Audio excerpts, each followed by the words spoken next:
just boo me loudly. Never. I'm going to read The Oval Portrait by Edgar Allan Poe. The chateau into which my valet had ventured to make forcible entrance, rather than permit me, in my desperate wounded condition, to pass a night in open air, was one of those piles of commingled gloom and grandeur which have so long frowned upon the Apennines. Not less, in fact, the fancy of Mrs. Radcliffe.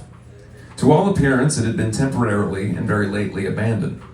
We established ourselves in one of the smallest and least sumptuous furnished apartments. It lay in a remote turret of the building. Its decorations were rich, yet tattered and antique.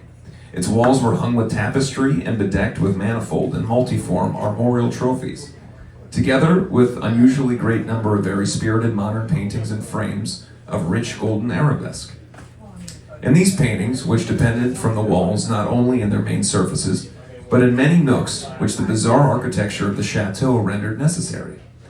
In these paintings, my insipid delirium, perhaps, had caused me to take deep interest, so that I bade Pedro to close the heavy shutters of the room, since it was already night, to light the tongues of a tall candelabrum, which stood by the head of my bed, and to throw open far and wide the fringed curtains of black velvet which enveloped the bed itself. I wished all this had been done, and I might resign myself, if not to sleep, at least alternatively, to the contemplation of these pictures, as per usual of a small volume which had been found upon the pillow, and which were purported to criticize and describe them. Long, long I read, and devoutly, devoutly I gazed. Rapidly and gloriously the hours flew by, and the deep midnight came. The position of the candelabrum displeased me, and outreached my hand with difficulty. Rather than disturb my slumbering valet, I placed it as to throw the rays more fully upon the book. But the action and the produced effect altogether was unanticipated. The rays of numerous candles, for there were many, now fell within a niche of the room, which I heretofore had been thrown into before the shade by one of the bedposts.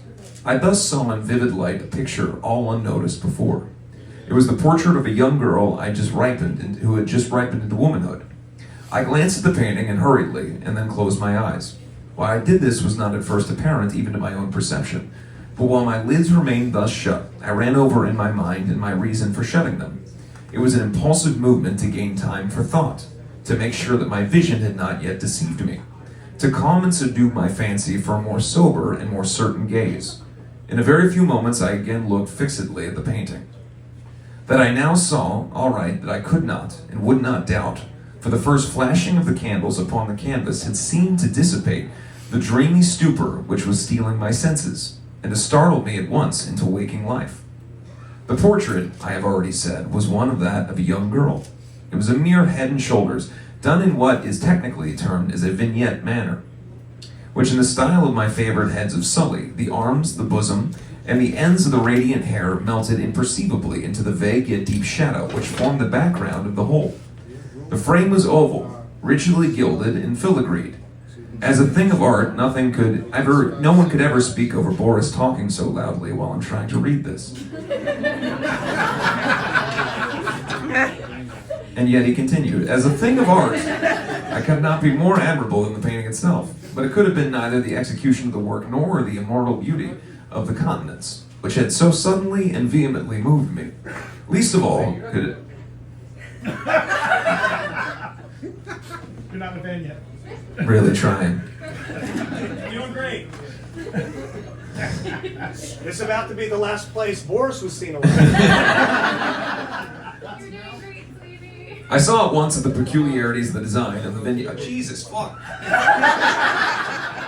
Cursed again. I'm gonna leave now. All right. This sentence. I saw at once the peculiarities of the design and the vignetting and the frame must have been instantly dispelled such an idea, must have prevented even its momentary entertainment. Thinking earnestly upon these points, I remained for an hour perhaps, half sitting, half reclining, with my vision riveted upon the portrait. At length, satisfied with the true secret of its effect, I fell back within the bed. I found the spell of the picture in an absolute lifelikeliness of expression, which, at first startling, finally confounding, subdued and appalled me.